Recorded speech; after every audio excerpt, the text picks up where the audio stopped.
a vida não tá fácil para ninguém, então a gente tem que celebrar cada momento de encontro. Isso eu acho importante. E estamos gravando, né? Vou colocar para vocês um tema da semana, uma coisa que se falou muito no jornal nos últimos dias.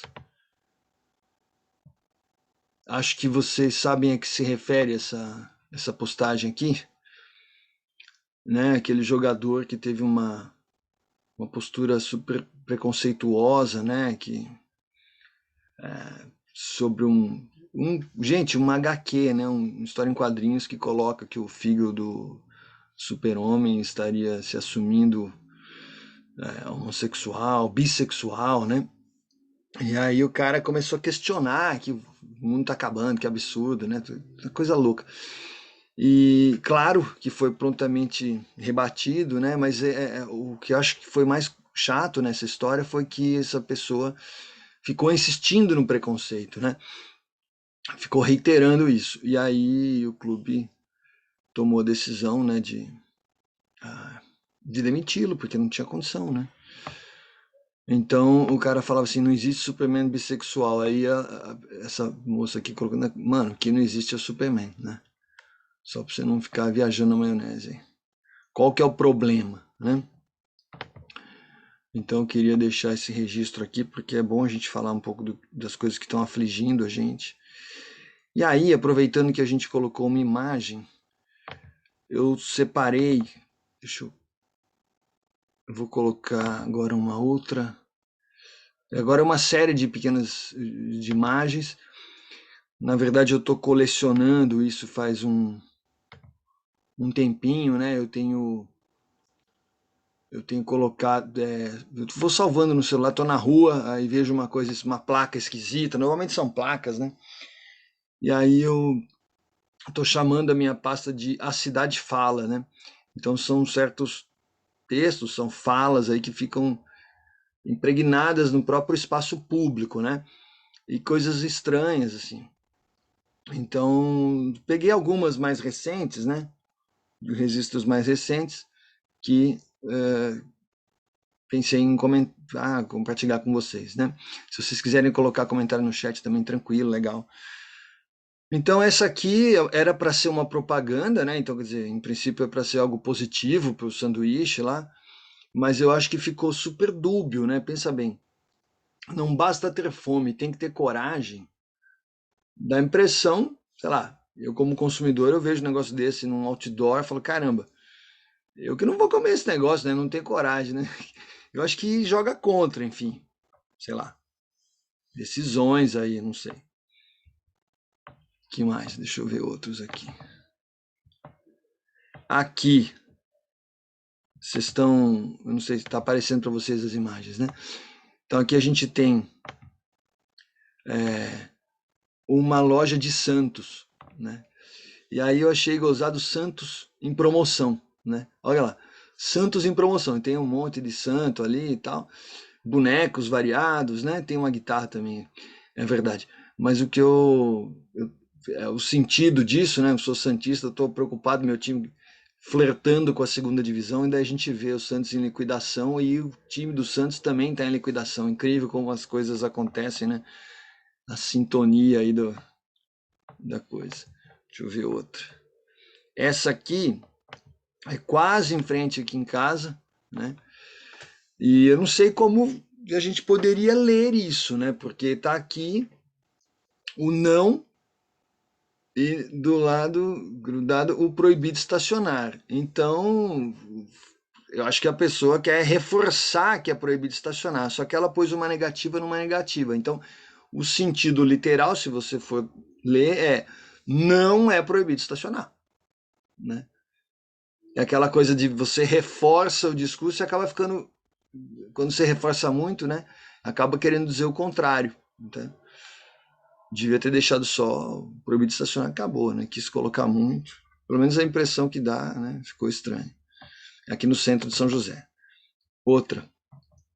Essa eu acho super divertida, né? Questione tudo, né? Visão crítica. E o outro, por quê? Então, se você vai questionar tudo, né? Vamos questionar isso aí também. Outra. Haja, esse aqui é antigo, mas eu gosto muito, né? É a capa do meu celular, né? Simplesmente haja, né? Bom, mais um. Olha esse aqui, gente. Estacionamento deficiente, né? A primeira leitura, enfim, a gente vai percebendo depois que é uma vaga para deficientes, mas quando você olha assim, estacionamento deficiente, parece que está com defeito no estacionamento, né? Também é na região central aqui. Mais um. A gente tem vários lugares onde aparece essa inscrição Deus é fiel, né? E aí é um pouco, sei lá, eu acho sempre um pouco estranho quando aparece bom dia, Aira. Que bom que você está aqui com a gente. Eu estou comentando com o pessoal, né? Algumas placas, alguns sinais, coisas escritas que a gente vê na cidade, inscrições urbanas, né? E eu estou chamando essa minha coleta, tem uma pasta já grande, mas selecionei algumas mais recentes, a maioria daqui da região do centro de São José, e essa aqui, Deus é fiel, temos vagas para mensalistas. Então é um pouco estranho, assim, a coisa do comércio junto com Deus é fiel, e era um estacionamento, né? Muito bem. Tem outra que é nessa pegada. Ó, essa aqui. Aqui é uma pizzaria, uma casa de lanche, não lembro bem, uma lanchonete. Então tem lá um valor lá no alto, o preço, e embaixo uma pilha de caixas, né? Deus é fiel, Deus é fiel, Deus é fiel, 21,99. Fica estranha essa justaposição, né? De fé com dinheiro, enfim, sei lá. Mas é o que a gente tem no espaço público. Opa, deixa eu voltar aqui, vamos ver se eu vou para frente. Tinha mais alguma que eu selecionei. E essa aqui, né? Eu até fiz uma inscrição junto, que é contrate um imóvel, alugue um advogado. Bem estranha, né? Imobiliária e advocacia. Tudo junto. Então já dá os perrengues, já resolve, enfim, é estranho. No mesmo espaço, né? Mas é muito comum, né? No centro, principalmente, tem esses lugares que vão. E esse aqui, para mim, é o campeão de todos, né? Gente, por incrível que pareça, essa foto, essa imagem é um cartaz de uma escola de música.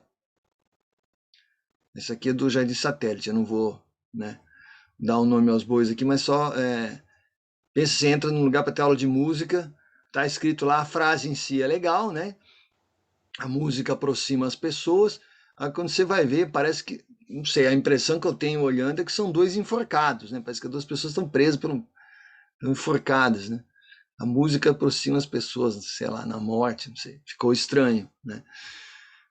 Enfim, são coisas que a gente vê, são pendurados por aí e tal, e às vezes o sentido que transparece, às vezes dá duplo sentido, né? Em outras ocasiões, o sentido secundário, né, aquele que não foi pensado originalmente, acaba se sobrepondo e se tornando se tornando predominante em relação ao que se queria falar, né? Então, é curioso, né?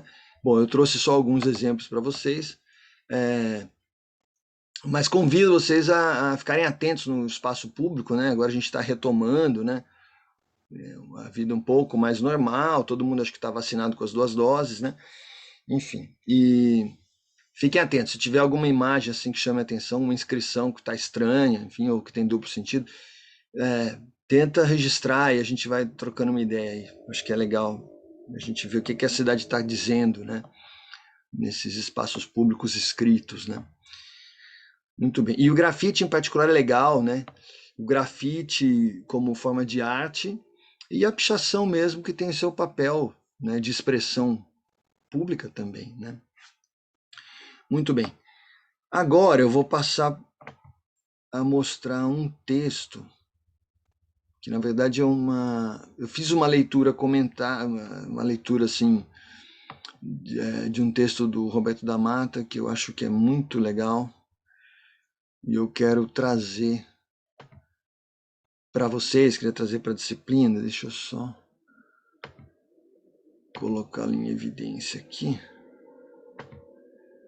e a gente já já compartilho.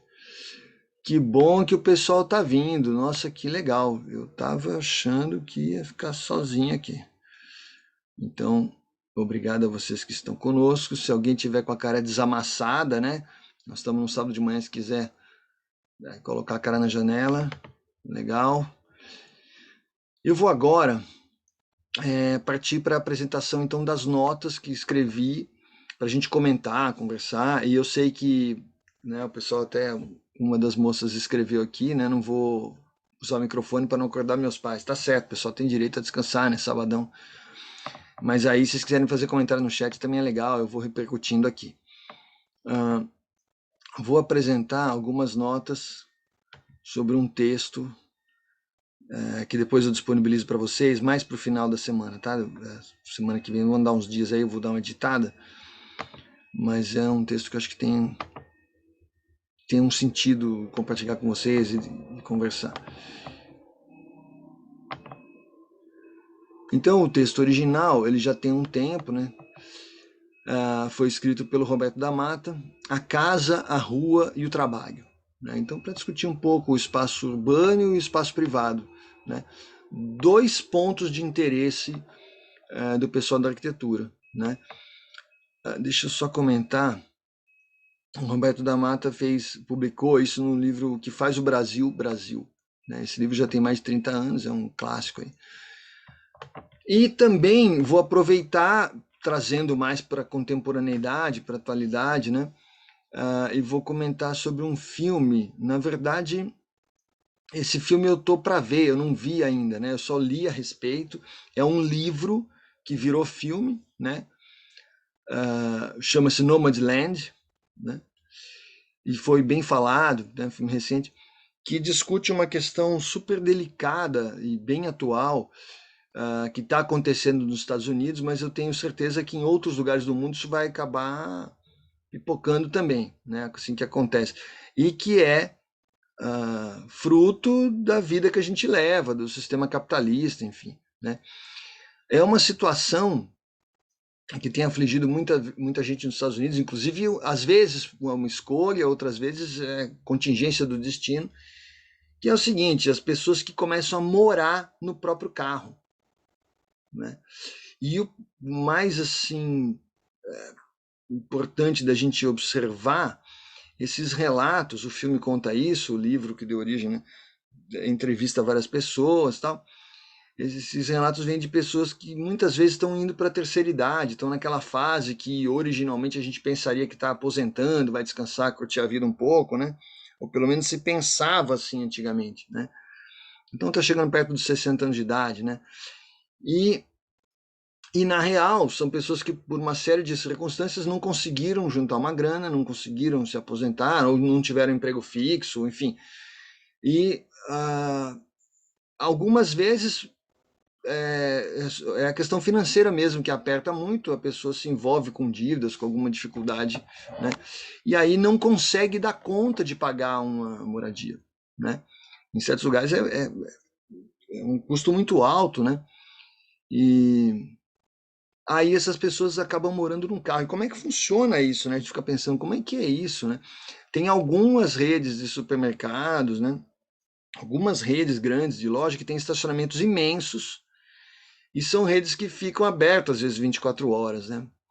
Então o estacionamento, né? Sempre tem alguns carros, tal, fica aberto e aí essas pessoas passam a noite, entram com o carro naquele lugar, tal, tem, sei lá, uma garrafa d'água, um cobertor ou dois e se acomoda e dorme no carro, gente.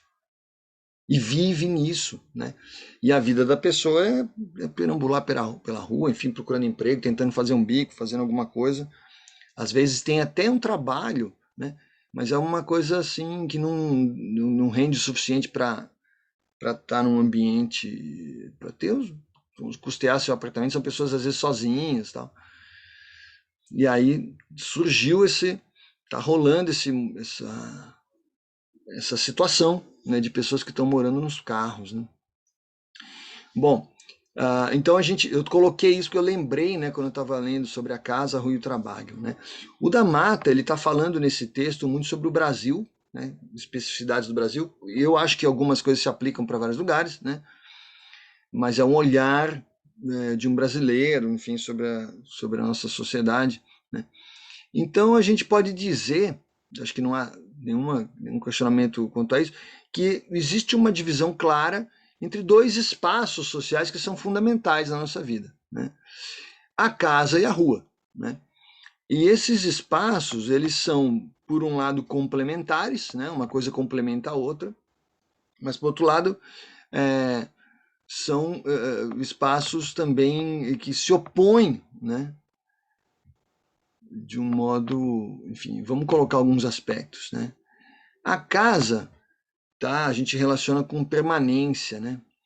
A rua é o fluxo, né? O movimento contínuo, tal.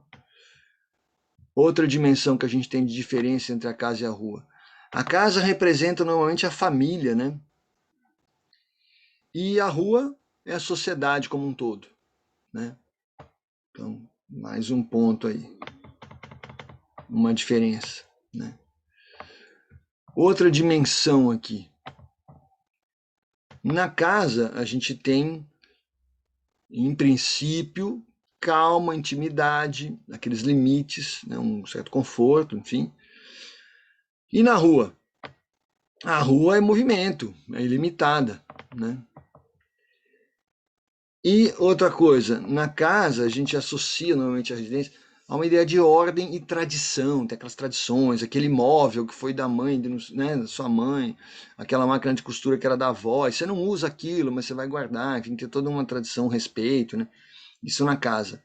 E na rua é o fluxo, tá? Vai modernizando e tal. Uma coisa interessante de observar é, quando a gente vale também aqui no Brasil, né? Mas assim que é mais interessante quando a gente vai para algumas cidades antigas, né? Cidades já com uma tradição. Então na Europa, por exemplo, cidades que têm 1000 anos, né?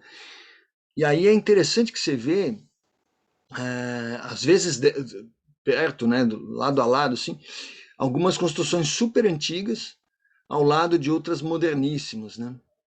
Então, esse choque também urbano é bastante interessante, né? Cidade grande tende a ter um pouco mais disso, né? Vamos lá, agora eu vou falar então um pouco da casa. A casa atribui-se grande importância à proteção das fronteiras da casa, né? É uma questão da segurança, é uma coisa que cada vez mais é um ponto de preocupação das pessoas, né? Então, os limites, né? Passar por aqui tem assim, às vezes é um apartamento, condomínio e tal, então tem aquela coisa toda, tem 2 portões, né? Sabe como é que é? O sistema que tá rolando, que o cara, entre a rua, olha só, gente, entre a rua e a casa, é, a maioria dos prédios agora tem um sistema de duplo portão, né? Então, é uma mediação, é quase que, vamos dizer, uma espécie de cubículo de descontaminação, sei lá, parece isso, né? Você sai, você tá na rua, toca o interfone, enfim, ou entra, tem um portão eletrônico, né? Normalmente, se abre com a tag lá e tal. Entrou, fechou esse portão, você não está mais na rua, certo? Mas você ainda não entrou naquele prédio, porque tem um segundo portão. E o segundo portão às vezes fica perto do primeiro, você fica meio preso ali, fica aquele cubículo, às vezes engradado mesmo, né? E aí você fecha um mecanismo de segurança é que você só pode abrir a segunda porta quando você tiver fechado a primeira, de modo semelhante ao que a gente vê, enfim, em algumas outras instituições menos agradáveis, como os presídios, enfim. E aí você fecha uma porta e tal, aí você vai ter que abrir a outra, aí você entra. Então tem uma mediação, né? Não está grudada a casa na rua, tem todas essas etapas aí, né? Muito bem. Então, a questão da proteção.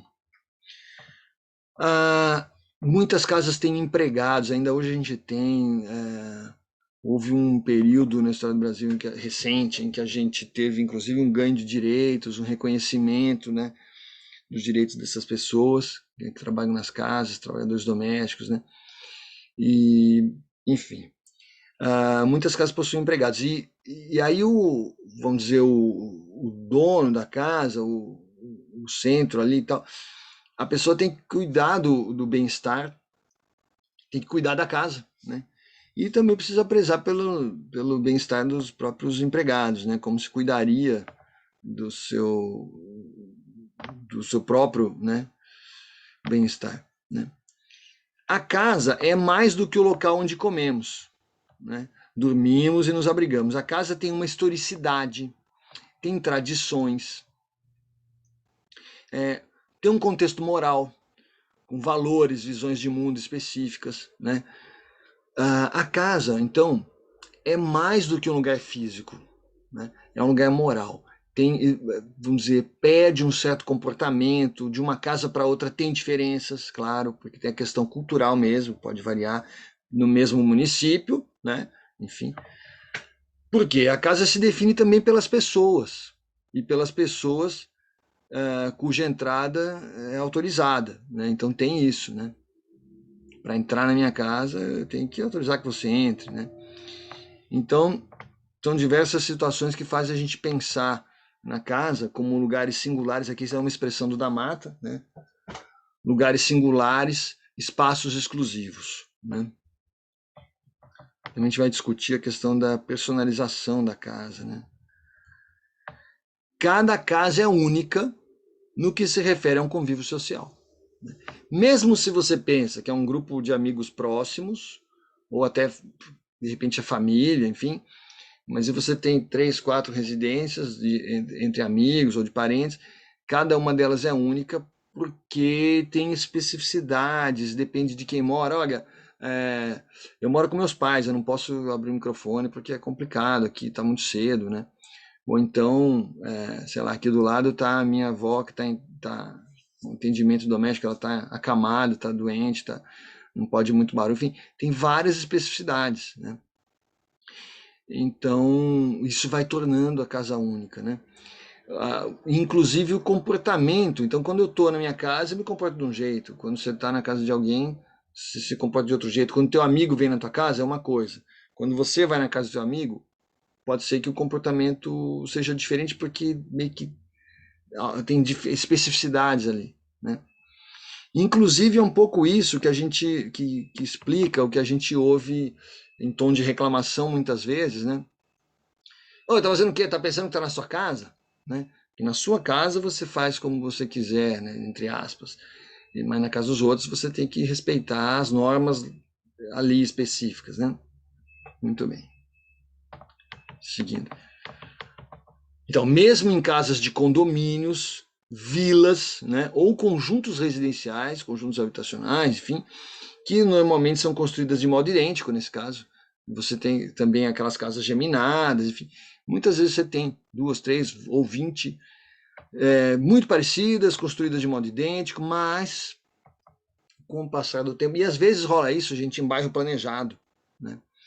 Tem situações em que, sei lá, vai ter uma Olimpíada, por exemplo, e vai ter uma construção ali, tem um alojamento, vai ser feito, então as pessoas são deslocadas de lugar, vai ter que desocupar uma certa região, aí elas constrói-se casas para essas pessoas, cria aquela rua, né? E muitas vezes nesse tipo de planejamento, que é, enfim, algo para a gente refletir criticamente, né? São várias casas iguais, né? O que é uma coisa um pouco incomoda, né? Quando a gente vai, a gente vê às vezes duas casas parecidas ou iguais, fala, nossa, que interessante e tal. Mas se você vê 20, já fica assustado, fica meio, né? Mas o que acontece? Rapidamente vão se estabelecendo sinais de identidade, né? Então, vamos lá, alguns. A cor das portas e batentes, né? Então, cada um pinta de um jeito. Às vezes tem uma entrega, vem com aquela cor, mas aí, com o passar do tempo, não, eu gosto de azul aqui e tal. Você vai personalizando, né? Então, portas e batentes são fontes de personalização. Aqui no prédio onde eu moro, por exemplo, tem a porta que eu sei que é o tipo original, e aí, com o passar do tempo, um prédio mais ou menos antigo, as pessoas vão reformando e colocando suas portas de modo diferente. Flores e jardins, então isso também dá uma especificidade, né? Tem uma casa que o jardim, ninguém nem faz jardim, tem só aquela parte da frente ali, uma terra. na outra tá tudo bem cuidadinho, tem diferentes plantas, na outra tem um, sei lá, hortelã, na outra tem de repente sabe, um canteiro de frutas, enfim. Então essas coisas vão diferenciando um lugar do outro. Gente, importante, e essas coisas todas levam tempo para fazer. Então é um processo de construção contínua, a construção da identidade num ambiente urbano, né? Muito bem. Uma inscrição, então às vezes tem texto, quando você vai para sítios, né?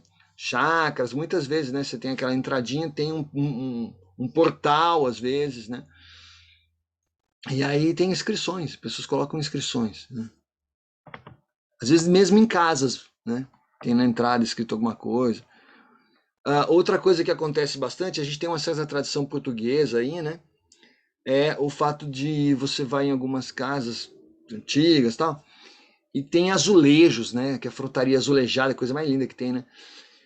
E às vezes você tem um azulejo diferente ali, que pode ter uma inscrição ou não, né?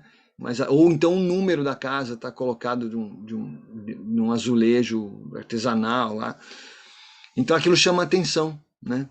Muitas vezes é colocado em forma de losango, sabe? Em vez de ficar aquele quadradinho, está inclinado. Então todos esses detalhes vão ajudando a constituir a identidade do espaço, né? O espaço arquitetônico, o espaço físico. E aí eu pergunto para vocês, o que mais que a gente está comentando aqui, os sinais de identidade nessas casas. Queria saber se vocês têm alguma outra, se vocês lembram de alguma outra coisa, algum outro aspecto que vai gerando, né, onde vai gerando a identidade, onde a pessoa, os moradores podem estabelecer, esse aqui é um espaço que tem a minha cara, tal. Às vezes tem gente que é muito fanático por futebol, coloca o símbolo do clube também, né? Enfim. Que mais? Quais outros? Professor, Pode falar. teria que estar ligado ao espaço físico ou não, necessariamente? Bom, eu estou pensando em sinais de identidade no sentido de você chegar na frente de uma casa e saber e reparar que essa casa é diferente da outra em algum aspecto, né? Então, como que seria, o que poderia ser diferente, né? Me fala o que você pensou. Ah, não, eu tinha pensado em relação à cultura, Hum, porém a alimentação das pessoas. alimentação. E aí Aí, tá, tá. Eu aqui eu estava não me fui referindo. especificado. Eu me referi aqui um pouco ao espaço físico mesmo, mas essa parte é importante naquilo que a gente comentou agora há pouco do convívio social, né? Que a gente se comporta de forma diferente, inclusive a gente come de modo diferente numa casa ou na outra. Você tem bem apontado o que você falou, faz todo sentido, né? Sim. E aí também isso, né? Se você está dentro da casa, tem gente que organiza a mesa de um modo mais formal, todo cheio de, né? Com travessas e toalhas e coisa, né? A minha, eu venho de uma família que sempre morou na praia, né? Então é tudo informal, é assim, aquele jogo americano basicão, sabe? A gente não. São diferenças mesmo, bem observado, né? Eu fiquei pensando, você falou, você me fez refletir sobre coisas que não são exatamente, não estão materializadas ali, mas que podem aparecer e dão um caráter diferente. Bom, às vezes você tem na mesma rua duas casas muito parecidas. Estou lembrando, por exemplo, aqui na região central, perto de Santana e tal, de uma rua onde você tem algumas casas, aquela casa básica, muro branco, tal, um portãozinho. Só que tem uma que é a casa típica do interior, aquele lugar tranquilinho, tem como é que fala, um arranjinho de flores, uma coisa bem sutil ali na frente. A outra, que é bem parecida, sabe o que que destaca? Às vezes não é uma coisa visual mesmo, mas é uma casa onde rola um som, assim, rola um funk, e o cara coloca o som meio que desprezando, despreocupado, assim, sabe? Sem preocupar com os vizinhos, se está incomodando ou não. Então, puxa vida, cria uma situação, né? E aí você tem uma diferença de 20, 30 metros, uma casa que parece aconchegante, e eu não estou aqui fazendo juízo de valor, eu não estou dizendo que o funk é ruim, não, não é isso. Eu estou dizendo que é a diferença, né? Uma que parece mais tem uma sensação de intimidade ali tal, de calma, e a outra que, por opção dos moradores, tem lá, tá rolando um funk, tal, aquela barulheira tal. Então isso às vezes dá um certo choque, né? E a vida urbana tem dessas, né? A gente fica, se fosse num sítio que cada um tem o seu espaço e fica muito separado um do outro, não tem tanto problema. Mas o espaço urbano é um espaço necessariamente compartilhado. O prédio, então, nossa senhora. A maioria dos prédios que a gente vê hoje, construções novas, não tem isolamento acústico adequado. Então você está falando que o cara está ouvindo ali, né? Se rola um barraco no vizinho, a gente fica sabendo, né?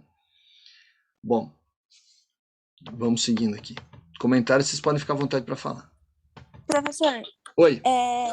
então, por exemplo, no espaço físico, se Uhum. encaixaria também o uso de materiais, por exemplo, Sim.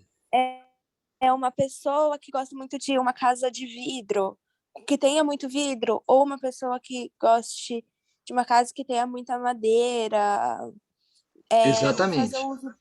uso de mesclagem de materiais. Isso se encaixaria também ou não? Perfeitamente. É por aí que eu estava conversando. Eu acho que é isso. É, tem coisas assim que são.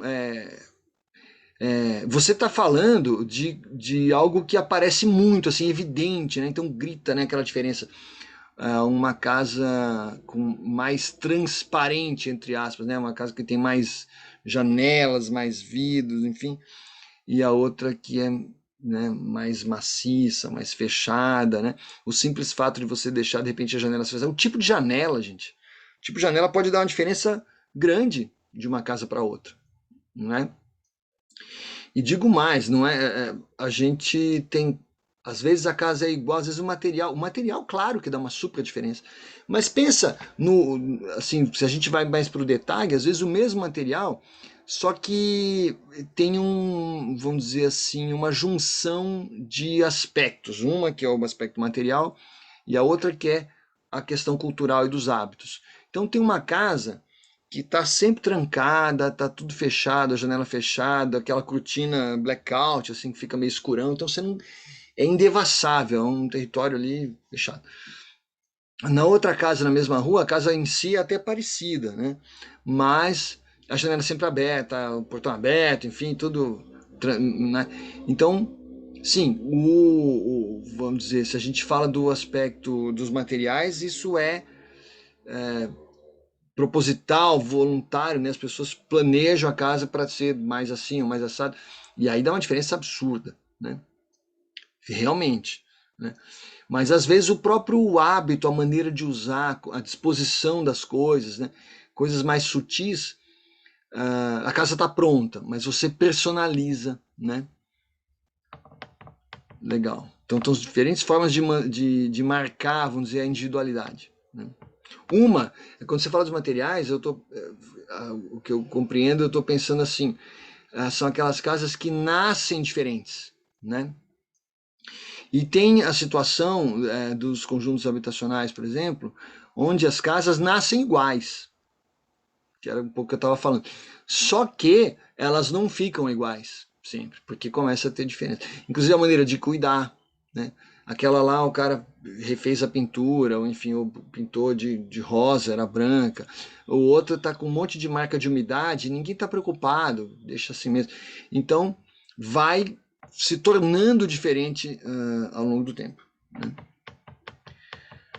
A casa é um espaço ao mesmo tempo inclusivo e exclusivo, né? Ela acolhe, mas ao mesmo tempo é uma espécie de barreira, né? Ali para lá é o mundo lá fora, para cá são as pessoas, os agregados que a gente está falando aqui, usando uma expressão que acho que até o da Mata utiliza, os agregados. Então eu pergunto, quem são os agregados, aqueles que entram na casa, que frequentam aquela casa?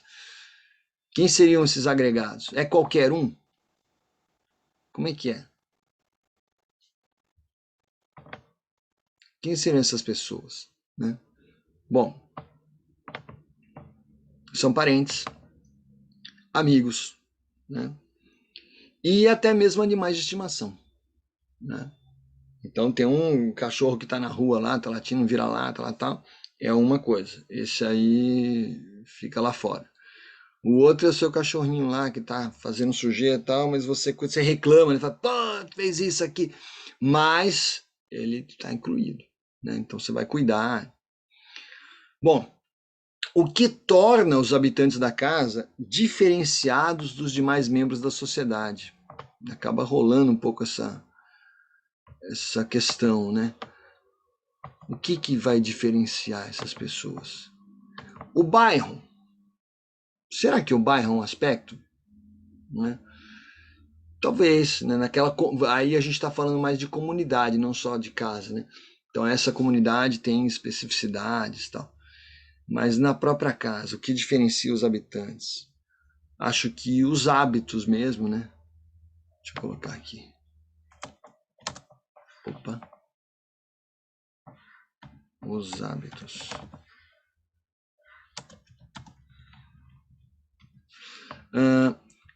Personaliza-se a casa. Agora é um ponto para a gente conversar. Eu estava falando, todo esse momento inicial, a gente está conversando sobre você personalizar a casa, né? Você vai dando a sua cara e tal. E a ideia de você manifestar a sua individualidade ou sua própria coletividade, aquela com o seu grupo, da sua família, enfim, a gente quando vai deixando uma casa com a nossa cara, né? A gente está buscando contraste, né? Isso apresenta um contraste forte com certos espaços coletivos. Aqueles espaços onde não tem muito, não fica muito visível o respeito à individualidade, né? Espaços mais assim de massa, iguais, tudo um monte de lugares parecidos, grudado um no outro, e tal. Então esses espaços coletivos que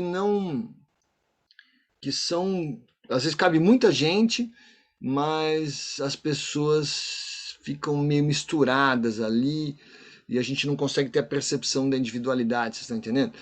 Que seriam, vocês podem dar alguns exemplos de espaços coletivos assim? Que não tenham, fica todo mundo parecido ali no meio, no bolo. A gente está dizendo que na Ah, casa. Fala. professor, isso não, desculpa. Mas seria, por exemplo, a escola? A escola é um possível, é um bom exemplo, é um possível caso, né? Muitas escolas têm a questão do uniforme, né? Considerado até uma coisa meio de segurança, tal, né? Então, já vai caminhando para uma coisa que vai perdendo um pouco a individualidade, né? Aí, às vezes, a pessoa chega com uma roupa diferente, a diretora fala, aqui não, sem condição, não dá para você ficar aqui, né? Então, a escola é um exemplo, sim, né? Então, em casa, você tem mais liberdade do que na escola.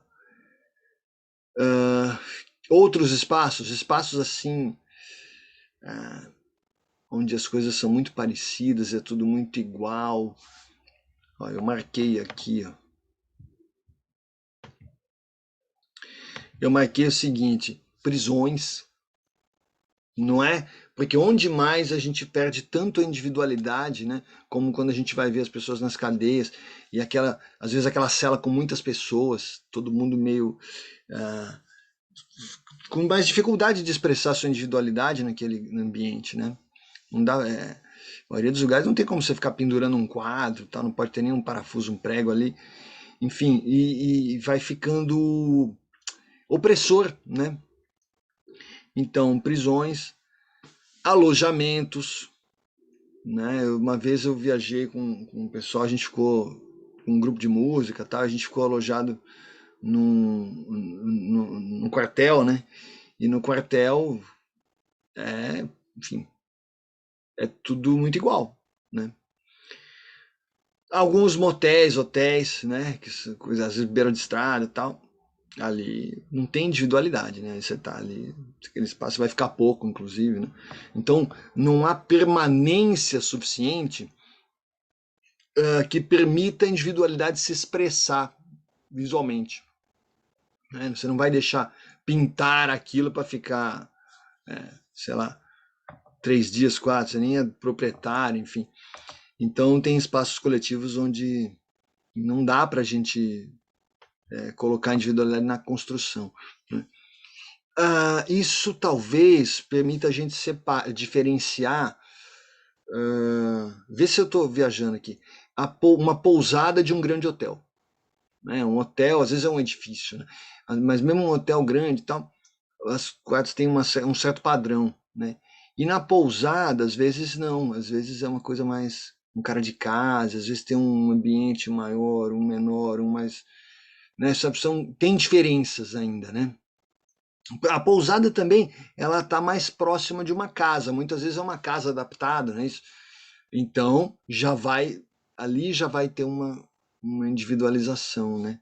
Já pode acontecer. Bom, vamos lá agora, imagina que nós entramos na casa, né? Entramos na casa, estamos olhando os espaços, né? A gente vê então quartos, né?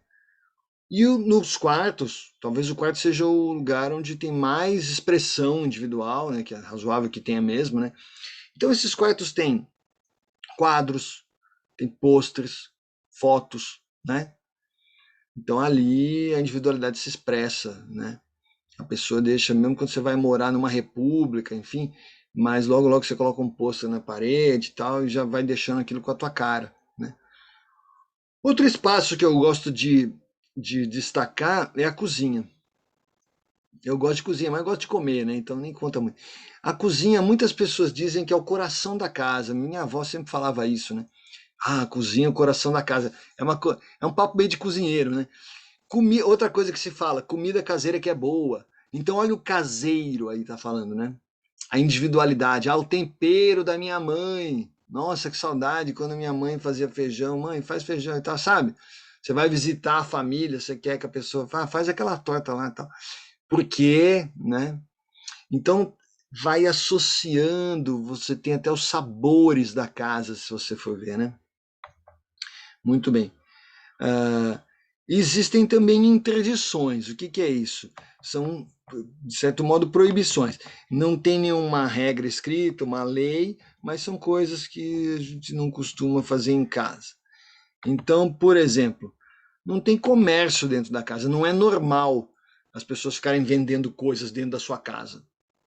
Na rua a gente vê, na rua sempre tem alguém, né?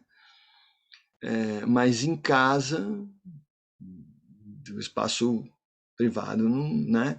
Não se prevê comércio. Bom, aí tem um outro ponto que dá certa polêmica, né? Que sempre dá atenção, que é, no Brasil ainda mais, né?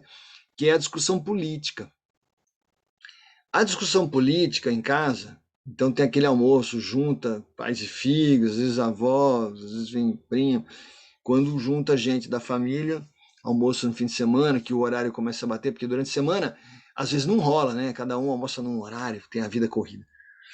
Mas e aí? Aí surge uma discussão política. Alguém entra nessas. Nossa, embora seja desejável, né? A gente acha uma coisa boa, desejável para a formação da cidadania, a discussão política, às vezes, tem gente que fala, não recomendo muito, né? No almoço de domingo, né? Porque para não quebrar a harmonia, daí já começa aquela, um fala, não, que absurdo, como é que você defende tal coisa, o outro reclama. Então a discussão política muitas vezes traz tensão, né, para as relações domésticas, tal. Na rua, a discussão política ela é quase que de propósito, é inevitavelmente marcada pela disputa. Então a rua é o território de embate, né? Tem uma passeata que pede uma coisa, no outro dia tem outra passeata que é contra aquela porque pede outra coisa. E isso é normal da rua, o espaço urbano comporta essas diferenças, né? Mas em casa fica meio assim, né? Bom, a casa organiza um mundo à parte, né? Um mundo onde predominam. O que predomina na casa? Um discurso muitas vezes conservador, né? Você quer conservar, você tem tradições, você tem valores morais tradicionais. Minha mãe dizia que eu não podia fazer tal coisa, meu pai defende que tal coisa. Esses valores tradicionais são defendidos muitas vezes por homens, né? Tinha uma coisa de que o homem é o provedor, não sei o quê.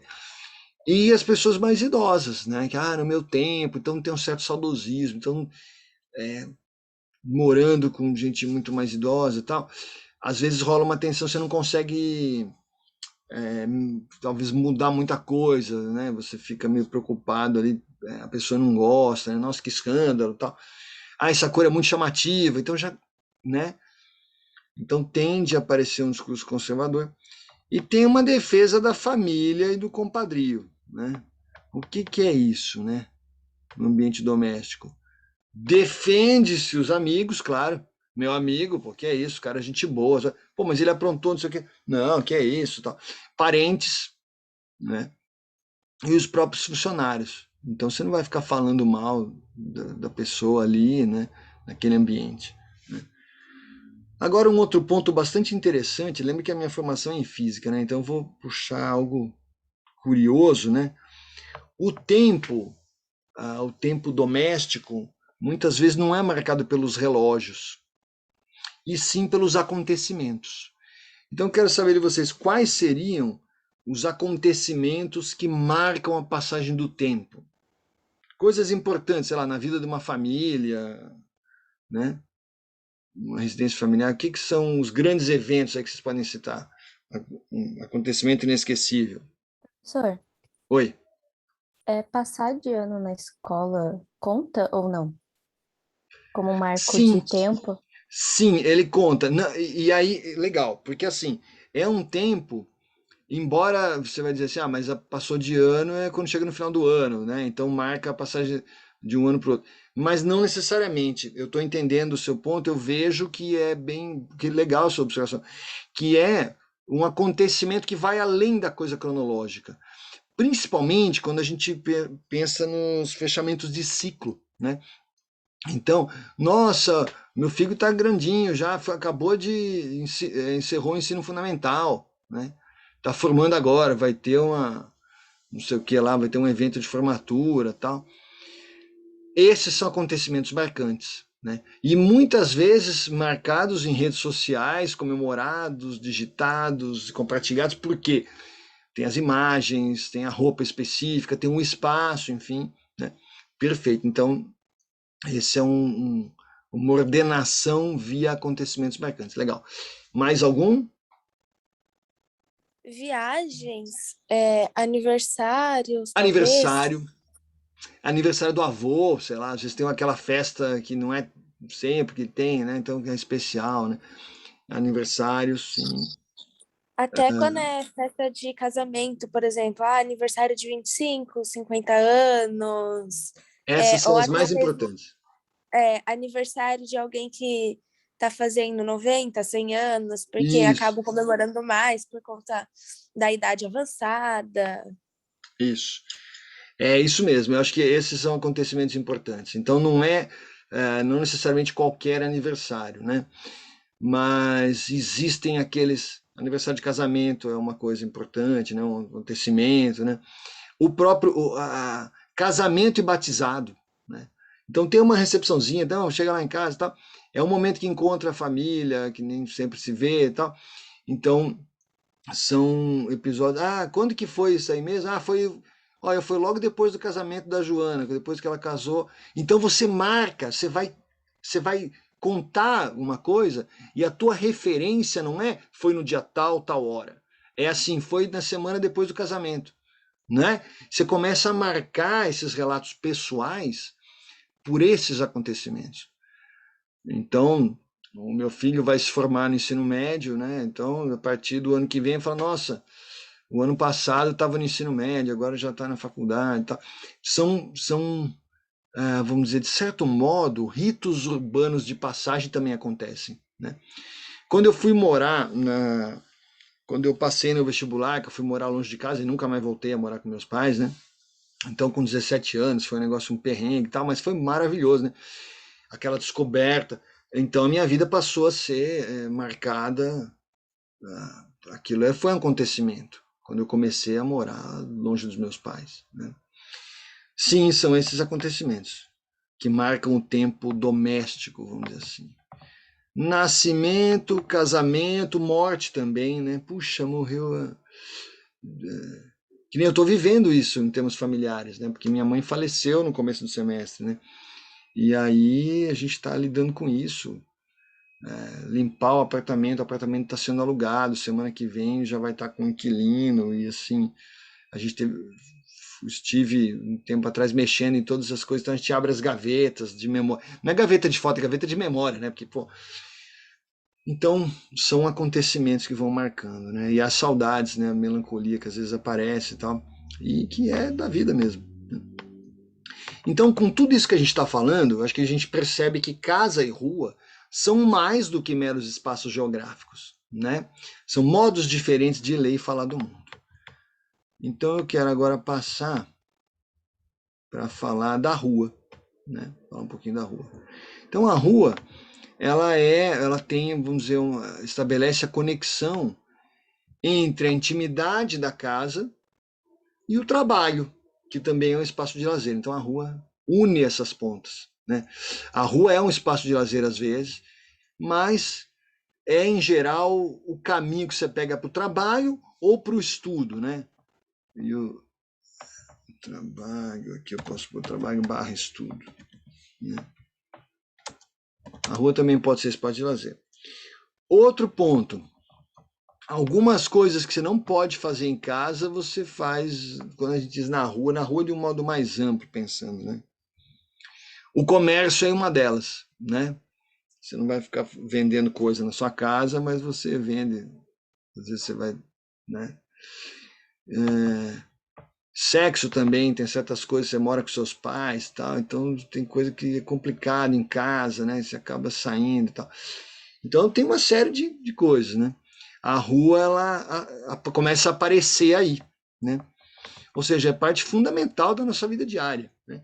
O movimento e fluxo constante de pessoas desconhecidas, o povo, a massa, né?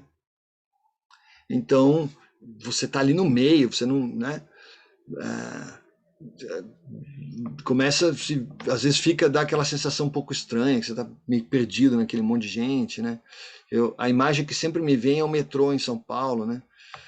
Aquele monte de gente, o local de batalha diária, as pessoas usam expressões, né, para falar da rua, né? Não, vou pegar no batente, batalha diária, a dura realidade da vida, sabe essas coisas? O pessoal mais velho fala dessas coisas, né? O tempo é medido de modo mais cronológico, mais assim, pelo relógio, né?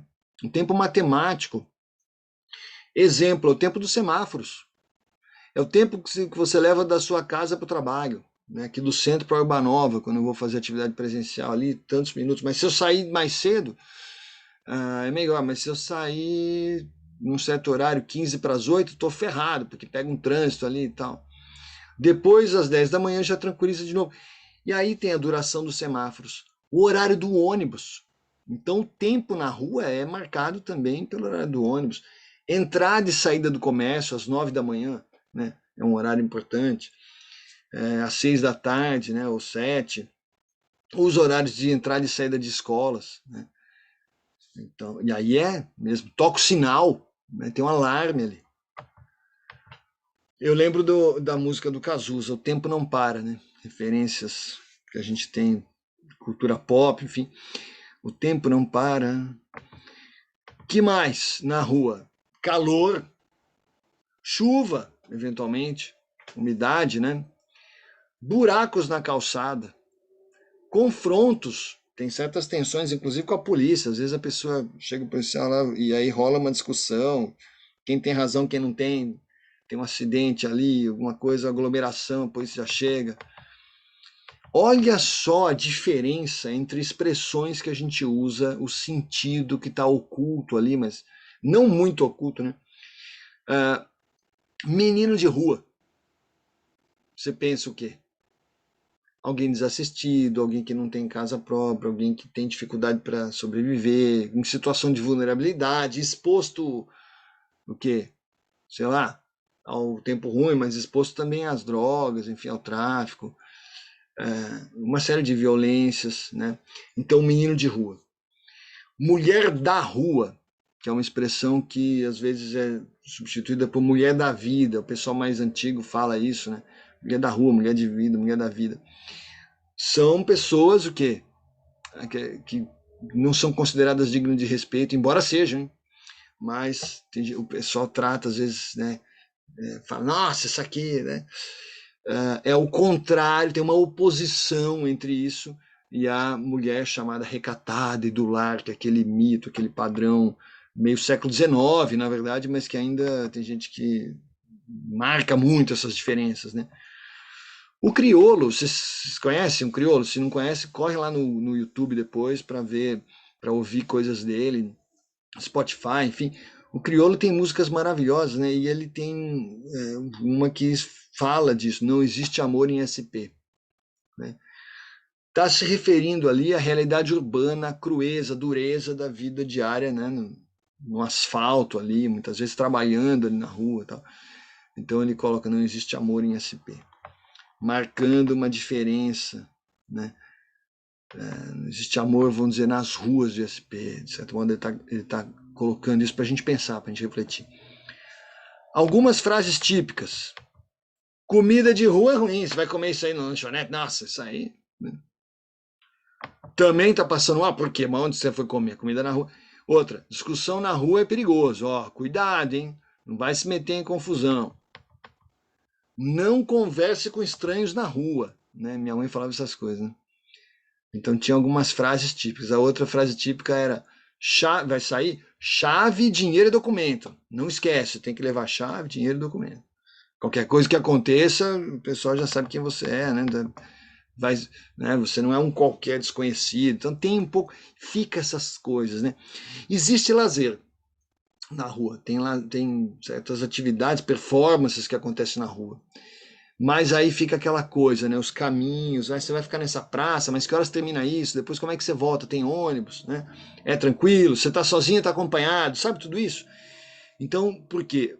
É como se houvesse nas entrelinhas, está se dizendo que os caminhos, aqueles caminhos urbanos, escondem perigos diversos, né? Principalmente quando vai escurecendo, vai chegando a noite, né? Na rua corre-se o risco de ser mais um. Você perde os privilégios, né? Em casa você tem ali o seu canto, as coisas que você, né, do jeito que você quer. Lembrei agora de um poema do Manuel Bandeira, vou-me embora para Pasárgada, lá sou amigo do rei, lá tem a mulher que quero, na cama que escolherei. Então é num ambiente lá fechado, que você é amigo, você tem privilégio. Na rua não, cara, na rua. E algumas pessoas falam também, outra até eu vou colocar aqui, quer ver? Rua é selva, mano. Sabe essas coisas que a gente ouve às vezes? E com tudo isso, com todas essas tensões que acabam surgindo, aparecendo na rua, acaba predominando o quê? Um discurso contestador, um discurso revoltado, a pessoa que é contra que, não, peraí, isso está tudo errado, rola uma tensão. Então isso chama um discurso contestador, o cara que quer realmente atuar para mudar o mundo, enfim, para mudar as coisas, assim não pode ser, né? Muitas vezes vai para a rua, né? A rua é o caminho para o trabalho, né? E tem uma expressão antiga também, que é o pegar no batente. Mas o batente, a gente não pega no batente, né? Mas o batente simboliza um obstáculo a se cruzar, a transpor. Então você vai passar pelo batente para entrar no lugar, no ambiente de trabalho. Agora, eu quero saber quem conhece a origem da palavra trabalho. Será que alguém aqui sabe? Qual é a origem da palavra trabalho? Que essa é tensa, hein? Eu já tinha escutado isso há muitos anos, mas quando eu fui pesquisar, eu falei, caramba, é mesmo, né? Trabalho. A origem da palavra é bem reveladora. Então eu vou colocar aqui. O que acontece? Trabalho vem do latim tripaliare. Tripaliare, que parece trabalhar, que significa, na verdade, castigar com tripalho, que é um instrumento romano de tortura, tipo uma canga que você veste e coloca nos escravos. Então o cara vai carregando aquele peso, tudo vai arrastar coisas ali. Esse instrumento aí, um peso, uma tortura. É daí que vem a palavra trabalho, gente, é uma carga pesada, na real mesmo. Literalmente falando, né? Olha só que coisa, né? E aí tu, não, é importante o trabalho, tá? Trabalho enobrece o homem. Tem um negócio que o pessoal fala, pô, mas trabalho também, tem certos trabalhos que, puxa vida, que dureza, né? Na Europa, tem uma certa visão que o da Mata associa, inclusive, ao protestantismo, né? O trabalho é agir e fazer. Trabalhar é alguma coisa objetiva, né? Você vai agir, vai fazer alguma coisa. Mesmo que seja algo pesado, algo duro, seria, vamos dizer, um castigo, entre aspas, né? Através do qual se chega à salvação. Né? Opa! É um trabalho através do qual se chega, um castigo através do qual se chega à salvação. O trabalho é uma etapa. No Brasil, já é visto um pouco diferente. Muitas pessoas falam, não, trabalhar é um horror, né? Nossa, né? Eu tenho que trabalhar no sábado, caramba. No Brasil, grande erro, o trabalho doméstico não é visto como trabalho. Gente, e a dona de casa, né? A pessoa que está trabalhando pra caramba, né? Às vezes mais que os outros ali para deixar tudo em ordem. Então, existe uma certa louvação no Brasil de quem não trabalha, né? No Brasil, quem são os heróis no Brasil? É o malandro, pô, isso aqui que é malandro, isso aqui não precisa estar no bem bom, tá com a vida ganha. Sabe aquela expressão? Tá com a vida ganha. E a gente fala isso muitas vezes como, pensando como uma coisa positiva, né? O cara que vive na rua sem trabalhar. Outra coisa que a gente fala, né? Às vezes com um certo louvor mesmo, o santo, aquela pessoa que no sentido não necessariamente literal de um santo, que é reconhecido pela igreja, mas aquela pessoa que abandona o trabalho mundano e pensa na eternidade, né? Então, o cara fica, né, tá além, acima dos mortais, sabe? Bom, que mais? Opa! Outro que se fala é o Caxias. Sabe o que é Caxias, gente? É uma expressão que está relacionada com aquela pessoa. Ah, esse cara é muito Caxias, é muito certinho, trabalha tudo, quer tudo, fazer tudo certinho. Às vezes ele não trabalha. Mas o Caxias é aquele que fica. Também, às vezes as pessoas falam de modo mais direto e cru, o caga-regras, né? Não, o cara não reclama, mas fica reclamando do trabalho dos outros, né? Não trabalha, mas fica reclamando. Então ele não está fazendo aquilo, mas ele fala, cuidado que tal coisa não está certo, tal coisa não está boa. Então fica, né, querendo organizar, né? Bom, no Brasil não se glorifica o trabalhador. E a rua não é vista como um local onde se pode ganhar a vida honestamente. É aquilo que a gente está falando, mulher de rua, menino de rua, tal. As pessoas, tem gente que associa isso com desonestidade e não tem nada a ver, né? Como a história explica isso, né? Aí a gente tem que pensar um pouco no nosso processo histórico, na colonização. Desde o Brasil colônia, existia um pouco essa noção de pessoas decentes. E quem são as pessoas decentes? São as que não ficam perambulando na rua, fica em casa. Ah, senhora, tal, não sei o quê. Fica na casa dela, vai receber para um chá, sociedade e tal. Então é dentro da casa, né? Não ficam perambulando pela rua. E também no Brasil colônia tinha uma coisa que quase que uma norma, assim, que as pessoas de um certo nível aquisitivo, né, de uma certa situação social, principalmente, não deviam exercer trabalhos manuais, sabe? Ah, não, imagina, vai ficar lavando louça, imagina, vai fazer trabalho. Então tinha os empregados, gente, olha só. Então as pessoas que vinham pela rua iam até lá para trabalhar, não sei o que tal. Então tem uma espécie de ranqueamento que às vezes se faz, né? O Brasil, gente, aí o ponto mais grave, mas que a gente infelizmente não pode deixar de falar, né? É triste, mas a gente tem um histórico de quase 400 anos de escravidão, né, gente? Então, existem relações entre patrões e empregados no Brasil que são opressoras de um modo específico, né? Que estão perigosamente próximas de uma relação de escravidão, né? Além de explorar o trabalho alheio, o patrão é um responsável moral. Praticamente, às vezes, ele é um dono do escravo funcionário. Ele define coisas da vida do cara, né? Um negócio bem complicado. Que mais que a gente pode citar aqui? Aqui eu estou dando um exemplo, né? Lojas Avan e outras em que o empregado impõe hino. Sabe que está na moda esse negócio? Chato, né? que a pessoa impõe um hino, uma dancinha, fica todo mundo fazendo a coreografia da loja, não sei o que e tal. Mas ninguém pergunta se você quer. E aí a pessoa fica oprimida, porque, pô, se eu não faço um negócio desse, que eu acho maior micagem, eu sou contra e tal, mas aí você é mal visto na firma, não, o pessoal da firma e tal. Então é um negócio bem, bem complicado isso. Bom, também vou citar uma referência literária, né? Um livro do George Orwell, 1984, apresenta situações semelhantes. As pessoas têm uma espécie de cerimoniais onde elas têm que se comportar de um certo jeito, né? O chefe aparece lá, às vezes num telão, e fica todo mundo, né? Sabe aquela sensação de estar sendo filmado, então você fica ali querendo fazer do jeito que o chefe gosta e tal. Existe um disfarce nas relações trabalhistas. A pretensa amizade do chefe permite ao patrão exercer um duplo controle da situação. Esse cara pode governar o trabalho, né? Pois ele é quem oferece o emprego, então já é o chefe, né?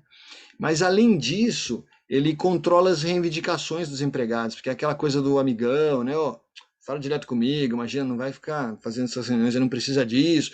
E apela para a moralidade, aqui é família, aqui a gente veste a camisa, estamos juntos. Então fica uma coisa meio confusa, né?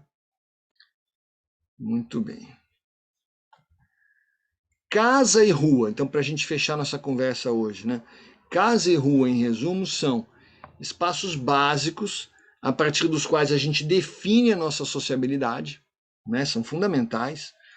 São lugares complementares, o que falta num a gente encontra no outro, né? São lugares de fala diferentes. Quem vive na casa X enxerga o mundo de um jeito X. Né? Meu pai me ensinou tal coisa. Quando a gente ia em casa, você vai na casa de alguma pessoa, tem aquela família reza antes de comer, é a tradição deles. Na outra, não. Né? Então são lugares de fala específicos. Na casa Y, do jeito Y, na casa X, do jeito X. E quem vive na rua enxerga o mundo de uma outra forma ainda. Totalmente diferente. Né? E aí eu quero encerrar nossa conversa hoje, um pouco mais cedo, mas pedindo para vocês pensarem, né? Pensem diante de tudo que a gente conversou, na grande responsabilidade de um arquiteto, de um planejador urbano, diante de tudo isso. Né? A nossa função, a função de vocês, na verdade, né? De planejar espaços acolhedores, enfim. Tentar que a gente viva, né, sei lá, talvez reduzir um pouco o choque, né? Não sei. A gente pensa no meio urbano, no ambiente urbano. A gente quer espaços de convivência harmônica, né? Planejar espaços de convivência harmônica. Então, um parque, uma praça, né? Isso seria muito bem-vindo, tantos lugares. Você vê um bairro quando não tem um parque, não tem aquela pracinha gostosa. Faz falta, né? Então é para a gente pensar nisso.